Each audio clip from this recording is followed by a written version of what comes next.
Hello আসসালামু আলাইকুম viewers, welcome back to Khadija's creative hand channel. আজকের ভিডিওতে সুন্দর এই ডেনিমের উপর হাতের কাজের টিউটোরিয়াল আপনাদের সাথে শেয়ার করব।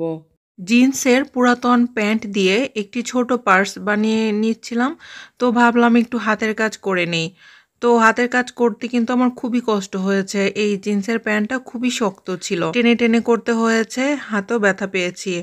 তো পাতাগুলো খেজুর কাটা ভরা স্টিচ দিয়ে সেলাই করেছি, আর ফুলগুলো লেজি ডিজি 4 দিয়ে সেলাই করেছি। পাতা সেলাই করার জন্য আমি 2 নাল পরিমাণ সিদ্ধ জলপাই কালার সুতি সুন্দরী সুতা নিয়েছি।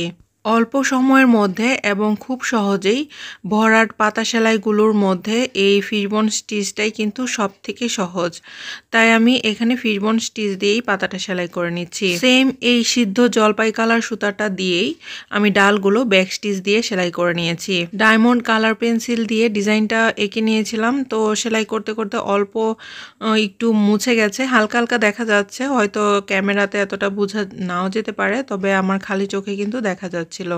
সিদ্ধ জলপাই কালার সুতা দিয়ে পাতাগুলো সেলাই করে নেওয়ার পর এখন লেমন কালার 1 নাল পরিমাণ সুতা নিয়েছি। লেমন কালারের এই 1 নাল পরিমাণ সুতা দিয়ে এভাবে পাতাগুলোর উপরে শিরার মতো সেলাই করে নিব। সবগুলো পাতায় এভাবে আমি লেমন কালার সুতা দিয়ে সেলাইটা করে নিব। এভাবে হালকা আর কড়া কালারের সুতার কম্বিনেশনে পাতাগুলো সেলাই করলে পাতাগুলো দেখতে কিন্তু অনেকটা রিয়েলিস্টিক লাগে, মানে খুবই সুন্দর আসে কালার কম্বিনেশনটা। ফুলগুলো সেলাই করার জন্য আমি 2 নাল পরিমাণ সুতি লাচি সুতা নিয়েছি। হালকা আর কড়া গোলাপি কম্বিনেশনে এই সুতাটা কিন্তু অনেক সুন্দর লাগছে। অনেক সময় লাচি সুতা, এই সুতি লাচি সুতাগুলো কেনার পর দেখা যায় যে সুতার মানটা ভালো থাকে না, একটু আঁশ থাকে। তো এই সুতাটাতে কিন্তু কোনো ধরনের আঁশ ভাব নেই, একদমই সফট। লেজি ডিজি 4 দিয়ে ফুলের পাপড়িগুলো সেলাই করে নিচ্ছি।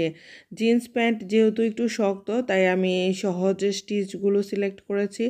আর যেহেতু এটা একটা ব্যাগের মধ্যে আমি হাতের কাজটা করছি, তাই বেশি কঠিন বা বেশি ঝামেলা করতে চাচ্ছি না, তাই ইজি কতগুলো 4 দিয়েই এই ডিজাইনটি সেলাই করে নিচ্ছি।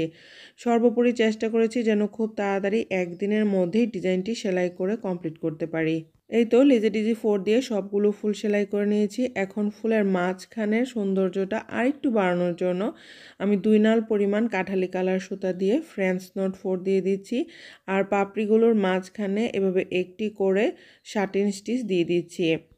গোলাপি ফুলগুলোর মাঝখানে কাঠালি কালার সুতার কম্বিনেশনটা কিন্তু ফুলের সৌন্দর্যটা অনেক গুণ বাড়িয়ে দিয়েছে। সবগুলো ফুলের মধ্যে এভাবে আমি সেলাইটা করে নেব। ফুল এবং কলিগুলো আমি 2 নাল পরিমাণ সুতি শেডের সুতা দিয়ে সেলাই করেছি। হালকা আর কড়া গোলাপি কালার শেডের সুতাটি ফুলগুলো দেখতে কিন্তু অনেক সুন্দর লাগছে। প্রত্যেকবারই 3 বার করে সুইয়ের মধ্যে সুতাটাকে পেঁচিয়ে ফ্রেঞ্চ নট 4 দিয়ে এই কলিগুলো সেলাই করছি। এই হাতের কাজটা যদি আমি পার্স সেলাই করার আগেই করে নিতাম তাহলে আমার অনেক বেশি সুবিধা হতো। যেহেতু সেলাই করে নিয়েছি, এখন ভেতরে হাত ঢুকিয়ে ঢুকিয়ে কাজটা করতে কিন্তু একটু বেশি কষ্ট হয়েছে। এই তো এভাবেই ছোট ছোট ফ্রেঞ্চ নট 4 দিয়ে কলিগুলো সেলাই করে নিব। সিম্পল একটা ডিজাইন, আর ইজি কতগুলো 4 দিয়ে ডিজাইনটি সেলাই করেছি, অনেক বেশি ভালো লাগছে এই ডিজাইনটি। এই তো আমার সম্পূর্ণ ডিজাইনটি কিন্তু সেলাই করে নিয়েছি। ছোট্ট এই হ্যান্ড পার্সটি আমি যেন খুব সহজে ক্যারি করতে পারি বা কোথাও হ্যাং করে রাখতে পারি, সেজন্য একটি টার্সেল লাগিয়ে নিয়েছি। তো এই টার্সেলটি সেটিয়া উল সুতা দিয়ে আমি বানিয়ে নিয়েছি। 3 নাল পরিমাণ সেটিয়া উল সুতা নিয়ে একটি বেনি পাকিয়ে নিয়েছি। তারপর বেনি পাকানো এই টার্সেলটিকে আমি সুই সুতা দিয়ে হ্যান্ড পার্সের এক সাইডে সেলাই করে নিয়েছি। আজকে পর্যন্তই, আল্লাহ হাফেজ।